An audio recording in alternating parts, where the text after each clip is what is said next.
მოგესალმებით ფერმერებისა და სოფლის მეურნეობით დაინტერესებულთათვის აგროს სიახლეებს კვლავ მე გიგა აბულაძე წარმოგიდგენთ. Parasana საწინააღმდეგოდ დღეს ყველაზე აქტიურად ბიფენტრინის შემცველი ინსექტიციდები გამოიყენება. Ალბათ ბევრმა ფერმერმაც კი არ იცის სიტყვა ინსექტიციდის განმარტება. Ასე რომ განმარტოთ.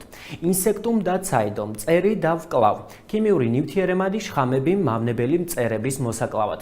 ეს რაც შეეხება ინსექტიციდს. სოფლიოს სურსათისა და სოფლის მეურნეობის ორგანიზაცია FAO სასოფლო სამეურნეო ქიმიას პერიოდულად სწავლობს და მათ გამოყენებაზე როგორც მცენარეთა აგრეთვე ადამიანის ჯანმრთელობის შესახებ რეკომენდაციებსაც იძლევა. სოფლიოს სურსათისა და სოფლის მეურნეობის ორგანიზაციის აგრეთვე სუფთა და გამოყენებითი ქიმიის საერთაშორისო ორგანიზაციებმა ბიფენტრინით შეისწავლეს. ამ პრეპარატების დაშვებაზე მუშაობს როგორც ჯანდაცვის სფერო, გარემოს დაცვის და სოფლის მეურნეობის. ეს სამი ქვაკუთხედი არის იმისთვის, რომ დაშვებული იქნას ქიმიური ნივთიერების გამოყენება სასოფლო სამეურნეო პროდუქციის წარმოებისთვის. მავნე ქიმიური ნივთიერებების რეგულაციისთვის ესეთი არსებობს როტერდამის კონვენცია, მკაცრად შეზღუდული ქიმიური ნივთიერებების სავაჭრო სფეროში. აქედან გამომდინარე ძალიან აქტუალურია როტერდამის კონვენციის მესამე დანარჩში შესული ქიმიური ნივთიერებები, რომლებიც არიან მკაცრად შეზღუდული ან ზოგ ქვეყანაში აკრძალული. დგება დოკუმენტაცია თითოეულ კონკრეტულ ქიმიურ ნივთიერებაზე და როტერდამის კონვენციას ყავს თავისი ქიმიურ ნივთიერებათა განხილველი კომიტეტი, რომელ კომიტეტზეც გადის თითოეულ ქიმიურ ნივთიერებაზე კონკრეტული შემთხვევები. ამ შემთხვევების განხილვის შემდეგ მხარეთა კონფერენციაზე ხდება ქიმიური ნივთიერებების ხმის მიცემით გადაწყვეტილების მიღება, აკრძალული იქნას, შეზღუდული იქნას, თუ არა იმის მიხედვით რომელ ქვეყანაში რა რეგულაციის ქვეშ უნდა მოყვეს ეს ქიმიური ნივთიერება. ბიფენტრინთან დაკავშირებით ბიფენტრინი არ არის მესამე დანარჩში შესული, ანუ როტერდამის მესამე დანარჩი, რომელიც ითვლება, რომ მკაცრად შეზღუდული ქიმიური ნივთიერებათა სია არის. აქედან გამომდინარე ბიფენტრინზე ვერ ვიტყვით, არ არის შექმნილი ის დოკუმენტაცია, ის დოსიე, რომლის მიხედვითაც შესაძლო შეიძლებოდა ვთქვათ განხილულიყო როგორც ძალიან მაღალი საშიშროების მქონე ქიმიური ნივთიერებად. ვირთხებზე ჩატარებული ცდებით საცდელ ცხოველებს ბიფენტრინს აძლევდნენ. პირველი 48 საათის მანძილზე 66-დან 88%-მდე რადიოაქტიური ნივთიერებისა ფეკალიებით გამოიყოფოდა, 13-დან 25%-მდე კი შარდით. დაახლოებით 3% ნივთიერებისა ორგანიზმში რჩებოდა. ბიფენტრინით გამოწვეულ რადიოაქტიული ნივთიერების დიდი ნაწილი საცდელი ვირთხების ცხიმი შეიცავდა. სინთეზურ პირეტროიდული ინსექტიციდ აკარიციდი ბიფენტრინის ტოქსიკურ პირველად 1999 წელს იქნა შესწავლილი. მას შემდეგ კი გარკვეული პერიოდულობით განმეორებითი შესწავლა ხდება. ტექნოლოგიური პროგრესი ჩვეულებრივ იძლევა საშუალებას უფრო მეტად შესწავლილი იქნას, უფრო მეტ სიღრმეებში წავიდეს მეცნიერება და გაიგოს უფრო მეტი ამა თუ იმ ქიმიურ ნივთიერებაზე. დასკვნაში ვკითხულობთ, რომ ბიფენტრინი მოკლედ და გრძელვადიან პერიოდში პერიტროიდული ტიპის ნეიროტოქსიკურობას იწვევს. ევროპის ტოქსიკოლოგიის ცენტრისა და ტოქსიკოლოგთა ასოციაციის წევრი პროფესორი თეიმურაზ კობიძე ამბობს, რომ ბიფენტრინის წესისამებრ მოხმარება ადამიანისთვის საფრთხეს არ წარმოადგენს. მოხმარების წესების დარღვევის შემთხვევაში კი მოსახლეობას ურჩევს დაუყოვნებლივ მიმართონ სამედიცინო დაწესებულებას. აღნიშნული პრეპარატი გახლავთ სინთეზური პირეტროიდი. გამოიყენება მწერების და ფეხსახსნიანების საწინააღმდეგოდ. მოქმედებს მარტო მათზე, მაგრამ ადამიანში მოწამვლა შეიძლება გამოიწვიოს მხოლოდ და მხოლოდ ორი პირობის შემთხვევაში. პირველი, ეს არის უსაფრთხოების წესების იგნორირება. მათ თან ახლავს მათ პრეპარატებს გამოყენების წესებით ერთად ხელთათმანები, ნიღაბი და ასე შემდეგ. მოქმედების მექანიზმი დაახლავთ ნერვკუნთოვანი გამტარებლობის მოსვლა წერებში და წერებში და ფეხსახსნიანებში. მხოლოდ და მხოლოდ მაგითი კლავს მოწამვლის პირველივე სიმპტომებისთანავე არავითარ შემთხვევაში ან მოწამვლაზე ეწვის შეტანისთანავე არავითარ შემთხვევაში არ უნდა დარჩნენ სახლში აუცილებლად რაც შეიძლება სწრაფად უნდა მივიდნენ საავადმყოფოში. კვლევების თანახმად საცდელ ვირთხებში მადისა და წონის კლებაც იქნა დაფიქსირებული. გენოტოქსიკურობასა და უჯრედულ გამოკვლევებზე ბიფენტრინმა უარყოფითი პასუხი აჩვენა, გარდა მსუბუქად გამოხატული განაყოფიერების უნარისა. რამაც მეცნიერებს დასკვნის გაკეთების საშუალება მისცათ, რომ ბიფენტრინი სავარაუდოდ გენეტიკურად ტოქსიკურ ნივთიერებას არ წარმოადგენს. ბიფენტრინის მწარმოებელ ქარხნებში დასაქმებულთა აგრეთვე ბიფენტრინის შემცველობის პროდუქტების მომხმარებელთა შორის გამოვლენილი იქნა კანისა და თვალის გაღიზიანების ჩივილები. მეცნიერთა სათათბირომ დაადგინა, რომ ბიფენტრინი ნეიროტოქსიკურ ნივთიერებას წარმოადგენს, რომელიც პოტენციურად საშიშია ფეხმძიმობისას, ნაყოფებისთვის, ბავშვებისა და მოზარდებისთვის. ტოქსიკოლოგი მედიცინის დოქტორი ინგა ღვინერია ამბობს, რომ ნებისმიერი სასოფლო სამეურნეო ქიმიის გამოყენებისას მნიშვნელოვანია ადამიანმა პირადი უსაფრთხოება დაიცვას და პრეპარატების მოხმარების წესებს გაეცნოს.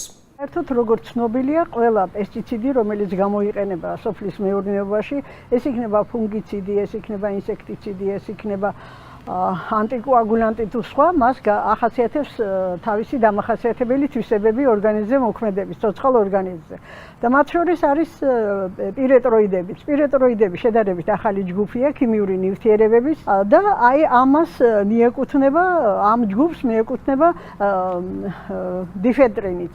ეხლა მისი მოქმედების მექანიზმი ეს ტოქსიურობის მეორე კლასს წარმოადგენს, ეს არის ზომიერად საშიში ნივთიერება.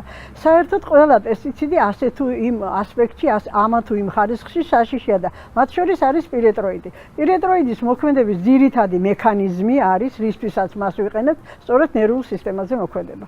აქედან გამომდინარე, ის ნერვულ სისტემაზე მოქმედება მისი რაღაც დამატებითი თვისება კი არა, ძირითადი თვისებაა, მაგრამ იმისათვის, რომ ეს ნერვულ სისტემაზე მოქმედებამ ზიანი არ მიაყენოს მომხმარებელს, ანუ ადამიანს, რომელიც აკეთებს მის შეწამლას, არსებობს მთელი რიგი ნორმები, მთელი რიგი წესები, რომლის დაცვა არის აუცილებელი. რო ჩვენ არ მივიღოთ ასეთი გართულება. თუ ეს წესები არ იქნება დაცული, რა თქმა უნდა, მწვავე მოწამლაც შეიძლება განვითარდეს, ქრონიკული ნაკლებად უფრო მწვავე მოწამლა ვითარდება, რაც ნერვული სისტემის სხვადასხვა სიმპტომების სახით გამოვლინდება. სიუჟეტში ჩვენ ვისაუბრეთ ჩატარებულ კვლევებზე საცდელ ვირთხებში, რომელშიც იძულებით, ზონდის საშუალებით, ორალურად ან ვენურად შეჰყავდათ ბიფენტრინის სხვადასხვა კონცენტრაციის სახით.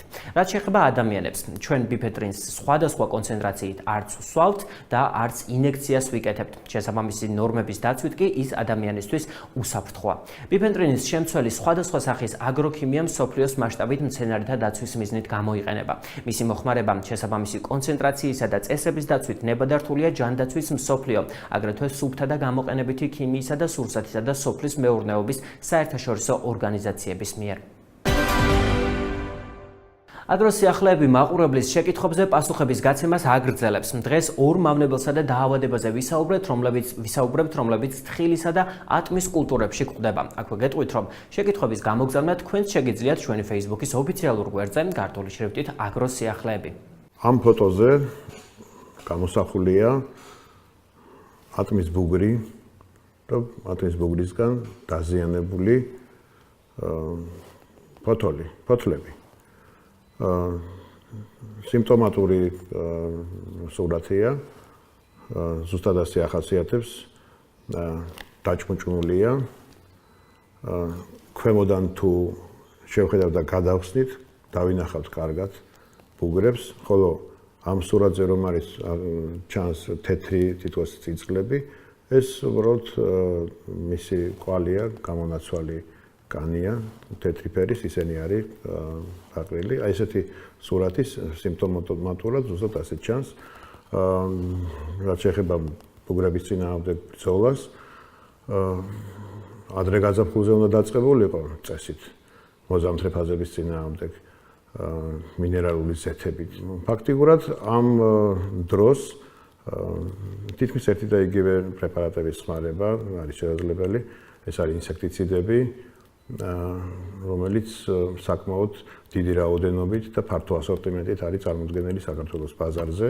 ატმის ბუგრის საწინააღმდეგოდ შესაძლებელია ინსექტიციდების გამოყენება, მე მოქმედი ნივთიერებებს, ანუ კლასებს დავასახელებ, ეს არის ძირითადად ქლორპირიფოსის შემცველი, მეთომილის, იმიდაკლოპრიდის შემცველი პრეპარატები. ასე რომ ეს პრეპარატები უნდა მოიკითხოს ფერმერმა და არის ნამდვილად ხელმისაწვდომობა. კიდევ ერთი რამე მინდოდა ფერმერისთვის მეთქვა ზოგადად, რომ კარგი იქნება თუ ფერმერი შეიარაღებული, სოდნის შეიარაღებული მივა მაღაზიაში, ქიმიკატების მაღაზიაში და ეცოდინება კონკრეტულად სავაჭრო დასახელებაც და რაც თავარია ამ პრეპარატის ქიმიური მოქმედი ნივთიერება. მაშინ ის ნამდვილად იმ პრეპარატს ამოიღებს იმ მაღაზიიდან, რომელიც მას უნდა. სამწუხაროდ მეორე ფოტო არ არის ისეთი მკვეთრი და კარგად არ ჩანს, როგორც პირველ ფოტოზე ჩანდა და უტყუარად შეიძლებოდა დიაგნოზის დასმა. მაგრამ მე მაინც ხვდები, აქ რასთან გვაქვს საქმე, აქ ასახული არის რამოდენიმე სიმპტომი, აქ მავნებლის კვალი არ ჩანს, მაგრამ ამ შემთხვევაში აქ არის ბაქტერიული და სოკოვანი დაავადების სიმპტომები წარმოდგენილი. აქ ძალიან კარგად ჩანს და ალბათ ვინც გამოვაგზავნა ეს ფოტო, ის დამეთანხმება, რომ ჩანს ჩავარდნილი კვირტები. ჩავარდნილი, ანუ განუვითარებელი კვირტები, რომელიც დამახასიათებელია ეს სიმპტომი ბაქტერიული დაავადებისთვის. ასევე კარგად არ ჩანს, მაგრამ მაინც არის გამოსახული ჩენჩოზე სიდამწვრის ლაქები და პატარა ის დაწინწკლულია ჩენჩო, აი ყავისფერი ლაქებით. ამ შემთხვევაში რეკომენდაციას ვაძლევთ ფერმერებს, რომ დაწყებული კვირტის დაბერვის ფაზიდან აუცილებლად გამოიყენონ სპილენძის შემცველი პრეპარატები. რადგანაც ეს პრეპარატები ეფექტურად მოქმედებს თხილის გულის სიდამპლის გამომწვევ როგორც ბაქტერიულ, ასევე სოკოვან დაავადებებს. რა თქმა უნდა, ვურჩევ, რომ ჩვენს კოლეგებს რაიონში მიაკითხონ, უფრო უპრიანი იქნება, თუნდაც იმ დაავადებული ან მავნებისგან დაზიანებული ნიმუშის ჩვენება ადგილზე. მედია კამპანია ერთად ვებრძოლოთ აზიურ ფაროსანას გრძელდება. შეგახსენებთ, რომ მას ჟურნალისტიკის რესურს ცენტრი პარტიორ მედია საშუალებებთან ერთად ევროპის რეკონსტრუქციისა და განვითარების ბანკის CBRD-ს მხარდაჭერით ახორციელებს. მედია პროდუქტის შესაძლოა არ წარმოადგენდეს CBRD-ს შეხედულებებს. ახლა კი აგროს სიახლეებში აგრორჩევების დროა. დღეს გავიგებთ თუ რა დოზირებით და წესების დაცვით უნდა მოვახდინოთ მცენარეების ქიმიური წამლობა. სასოფლო-სამეურნეო კულტურებიდან მაღალი და ხარისხიანი მოსავლის მისაღებად აუცილებელია მავნე ორგანიზმების წინააღმდეგ გატარებული იყოს მცენარეთა დაცვითი ღონისძიებები. პირველ რიგში აუცილებლად ჩვენ რჩევა უნდა ვკითხოთ გამოცდილ შესაბამისი კვალიფიკაციის მქონე სპეციალისტს, ეს არის აგრონომი, ეს არის მცენარეთა დამცველი, სწორად მოვახდინოთ პრეპარატის შერჩევა და ჯერ პირველ რიგში უნდა დადგინდეს რომელი მავნე ორგანიზმის წინააღმდეგ ვატარებთ ღონისძიებას და ამის შემდეგ რა თქმა უნდა ხდება ისეთი პესტიციდის შერჩევა, რომელიც ეფექტურია ამ მავნე ორგანიზმის წინააღმდეგ. აქ უნდა იყოს რეკომენდაცია როგორც პრეპარატის დასახელებაზე, ასევე მოქმედ ნივთიერებაზე, ასევე თუ რა ხარჯვის ნორმებით უნდა იყოს ეს პრეპარატი გამოყენებული, ასევე ძალიან დიდი ყურადღება ექცევა პრეპარატის საჰექტარო ხარჯვის ნორმების დაცვას, წამლობათა შორის ინტერვალს, ესე ძალიან მნიშვნელოვანია და ასევე უკვე ლოდინის პერიოდს, რაც ნიშნავს ბოლო წამლობიდან მოსავლის აღებამდე პერიოდს. ამ წესების დაცვით და ისეთი პრეპარატების შერჩევით, რომელიც უზრუნველყოფს მცენარეების დაცვას, ჩვენ თავიდან ავიცილებთ იმ ზიანს, რაც მოაქვს სასოფლო-სამეურნეო კულტურებისთვის. იმ მავნე ორგანიზმებს, რომელიც გავრცელებულია ჩვენი ქვეყნის ტერიტორიაზე.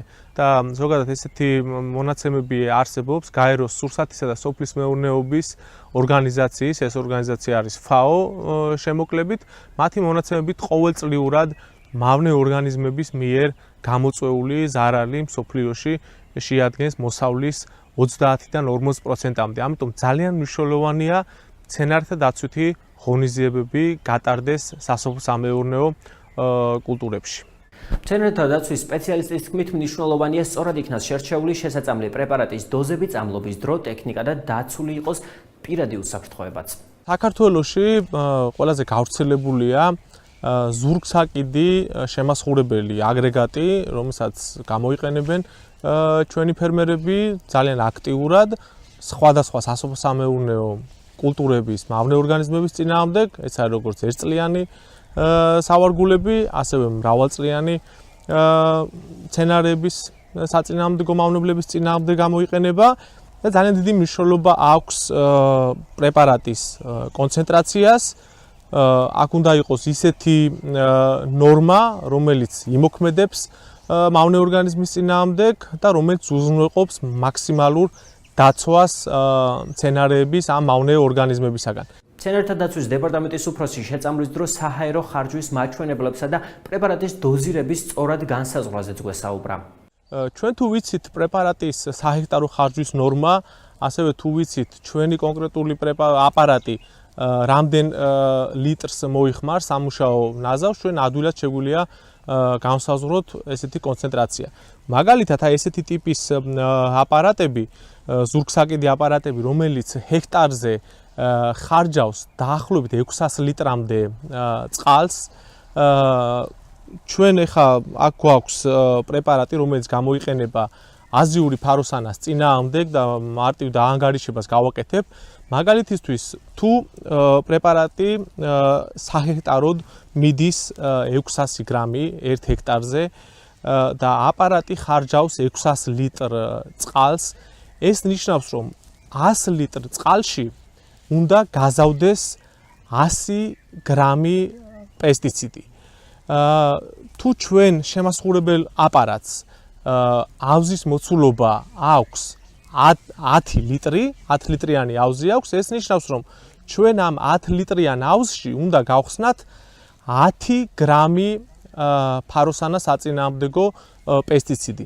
ანუ ეს არის ისეთი კონცენტრაცია, რომელიც ასე ვთქვათ, გამომდინარეობს პრეპარატის ხარჯვის ნორმიდან. დიდი მნიშვნელობა აქვს პესტიციდის შეტანის დროს, გამოყენების პერიოდს. ჩვენ პესტიციდი უნდა გამოვიყენოთ დილის ან საღამოს საათებში. დაუშვებელია პესტიციდის გამოყენება შუა დღის პერიოდში, როდესაც ტემპერატურა არის მაღალი. ასევე იმ პირობებში, როდესაც ქარის სიჩქარე აჭარბებს 5 მეტრ წამს, ამ დროსაც დაუშვებელია პესტიციდის გამოყენება. აუცილებელია გამოყენებული იყოს ინდივიდუალური საშუალებები.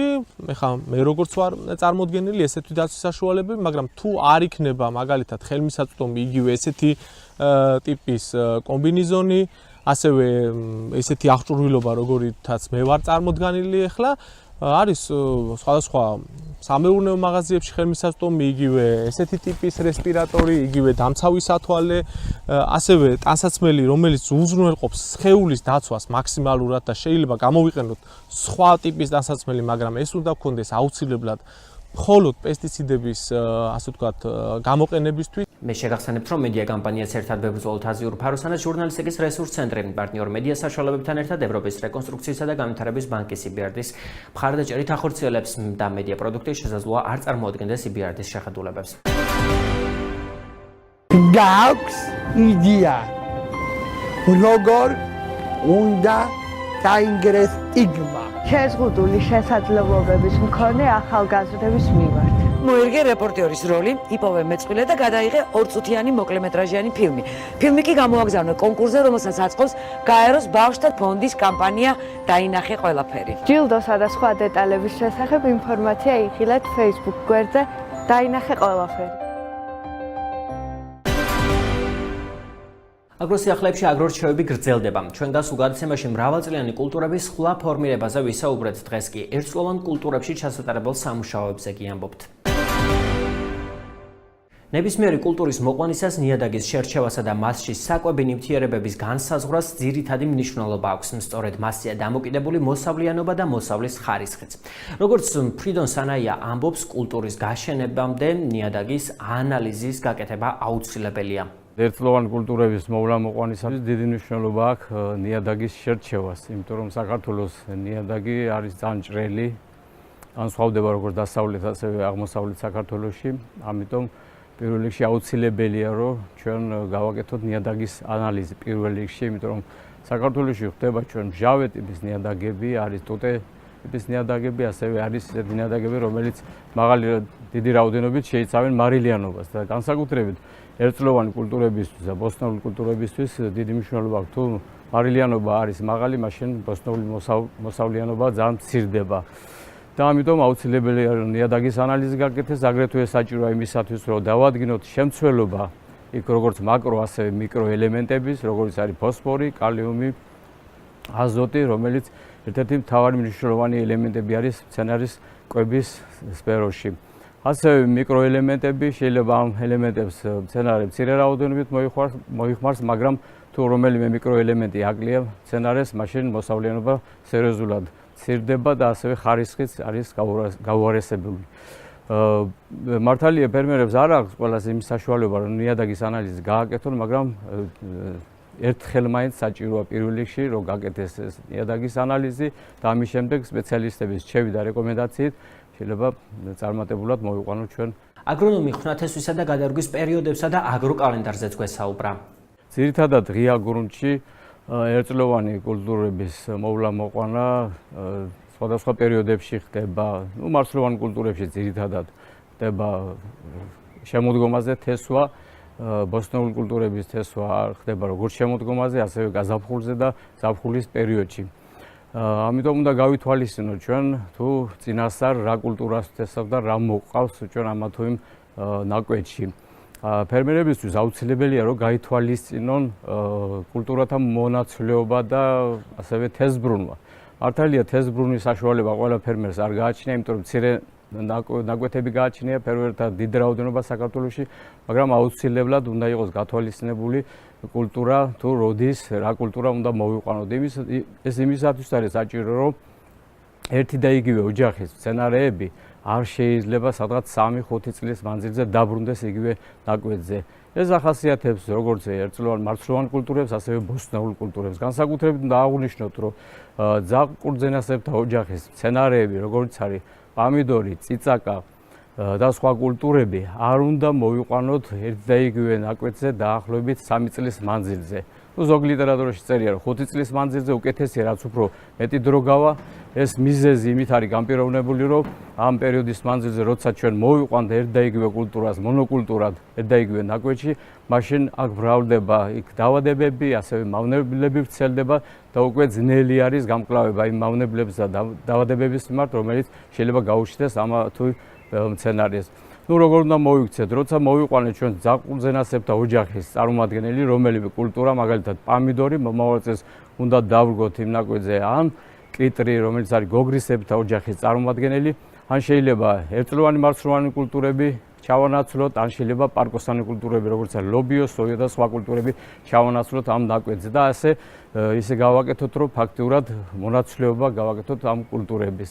სხვანაირად პრობლემების წინაშე დგებიან ფერმერები და საქართველოში ეს რეალობა ფაქტია, როგორც აღმოსავლეთ, ასევე დასავლეთ საქართველოში, სადაც უკვე მავნებლების და დაავადებების გავრცელება რეალურ საფრთხედ იქცა მოსახლეობაში. პომიდორი საქართველოში ერთ-ერთი ყველაზე გავრცელებული ბოსტნეულია. როგორი პირობებია აუცილებელი უხვი მოსავლის მისაღებად, როდის უნდა დავთესოთ და გადავრგოთ კულტურა და ყველაზე ხშირად რა სახის მავნებლები აწუხებს.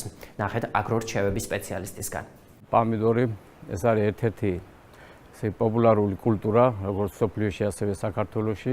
პომიდორისთვის აუცილებლად ნიადაგი უნდა მომზადდეს აღმოსავლეთ საქართველოში საზღად შემოდგომაზე ან ზამთრის დასაწყისში, ხოლო დასავლეთ საქართველოში შესაძლებელია, რომ ნიადაგის ძირითადი დამუშავება, ანუ მოხვრნა, რასაც ჩვენ გულისხმობთ, ეს ჩატარდეს ადრე გაზაფხულზე.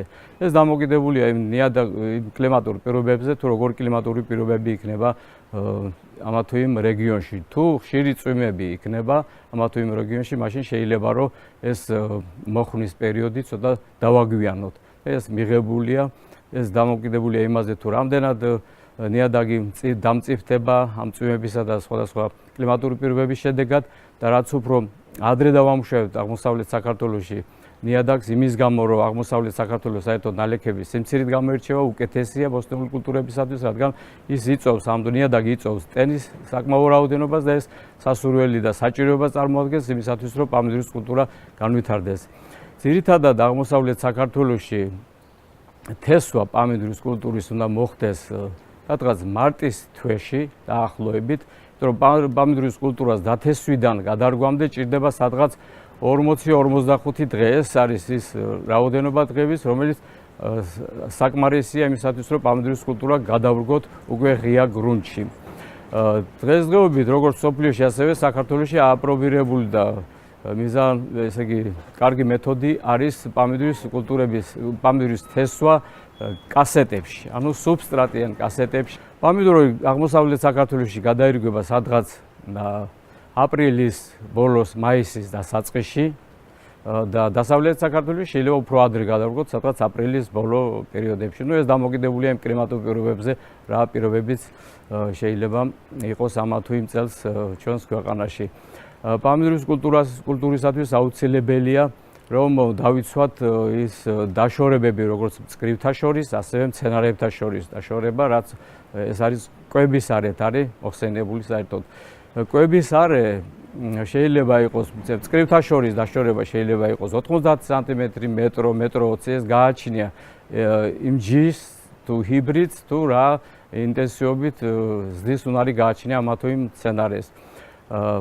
ღია გრუნტში ძირითადად მოყავთ როგორც დეტერმინანტული, ასევე ინდეტერმინანტული ჯიშები და ჰიბრიდები. დეტერმინანტული ჯიშები არის ესეთი, რომელიც ბუჩქის ზომის ჯიშები და ჰიბრიდებია, რომელსაც არ ჭირდება ფაქტიურად საყრდენები, არ ჭირდება მაგათი გამაგრება რაღაც საყრდენზე, ასე ხოლო ინდეტერმინანტები, ეს არის იგივე ადგილობრივი ქართული ჯიშებს, რასაც ვეძახით ჩვენ პამიდურის ჯიშები, რომელსაც აუცილებლად ჭირდება საყრდენები. მათი კვების არე შეიძლება შემდეგნაირად დავახასიათოთ, რომ მწკრივთა შორის სადღაც 1 მეტრო, 100-120 სანტიმეტრი, ხოლო მცენარეებს შორის 50-55 სანტიმეტრი ნორმალურია ამ ჯიშებისა და ჰიბრიდებისათვის. დაავადებებს რაც შეეხება პამიდორზე გავრცელებული ისეთი დაავადებები, როგორც არის ფუზარიოზი, ფიტოპტორა, ნაცარი, სეპტორიოზი, ასევე ვირუსული დაავადებები, სიკაჩლე ესეთი დაავადება არის, ფიტოპლაზმური დაავადება, რომელიც პამიდურისთვის არის ეს ბოლო წელს განსაკუთრებით გამოჩნდა როგორც აღმოსავლეთ, ასევე დასავლეთ საქართველოში.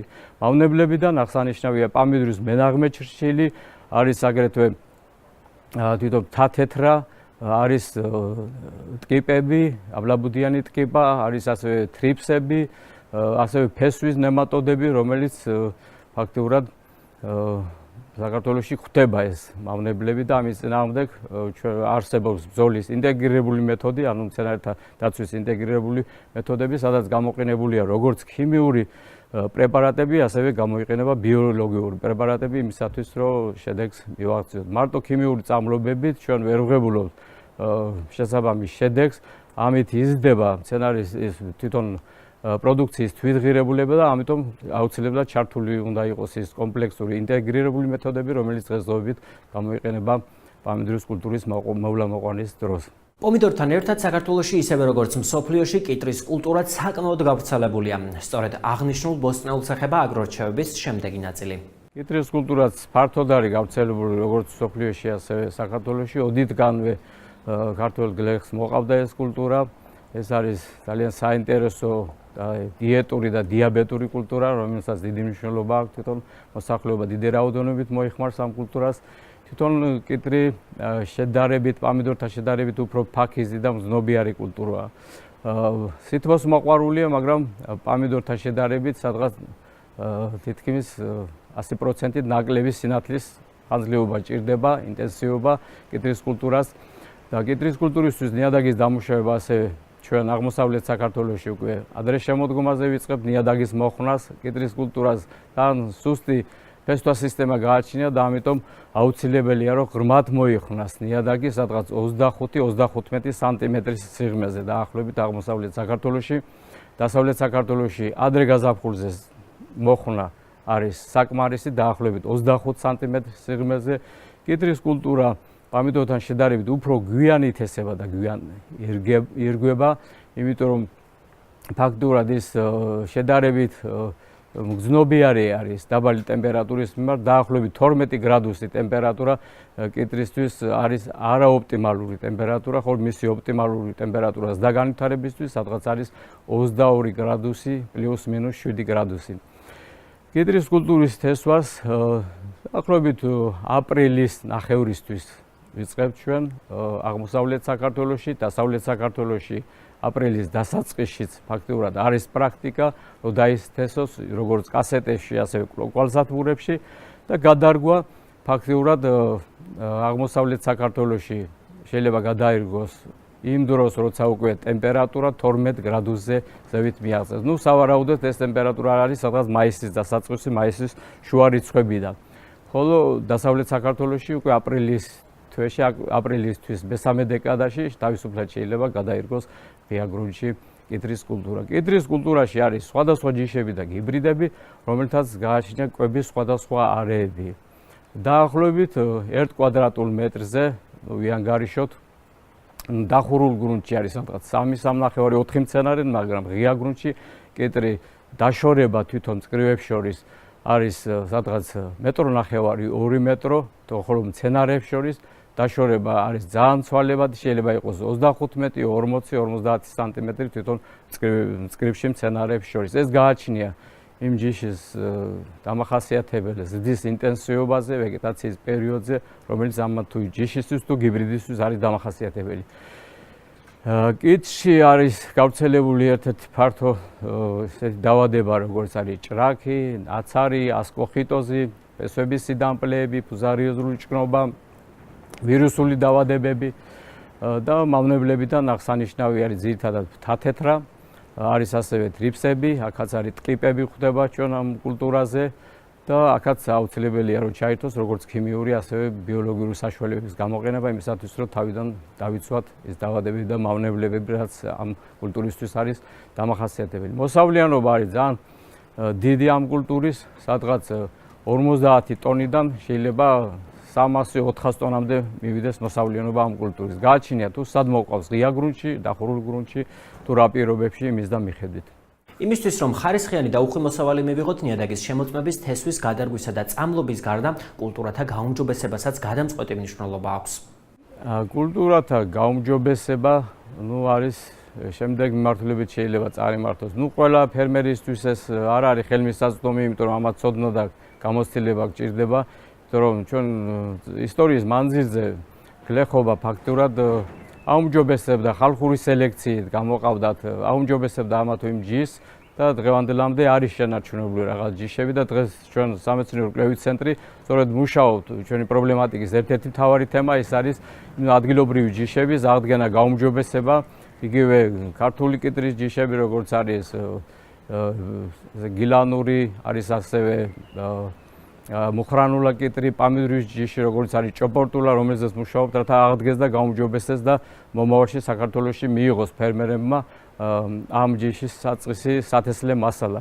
დღეს მე ამით გემშვიდობებით აქ შეგახსენებთ, რომ ჩვენი დღევანდელი და სხვა ყველა გადაცემის ნახვა შეგიძლიათ ჩვენი Facebook-ის ოფიციალურ გვერდზე ქართული შრიფტით აგრო სიახლეები, აგრეთვე ჟურნალისტიკის რესურს ცენტრის ვებ გვერდზე jrc.gym, სადაც აგრო სიახლეებთან ერთად სხვა ბევრ საინტერესო თემასაც ნახავთ. ნახვამდის.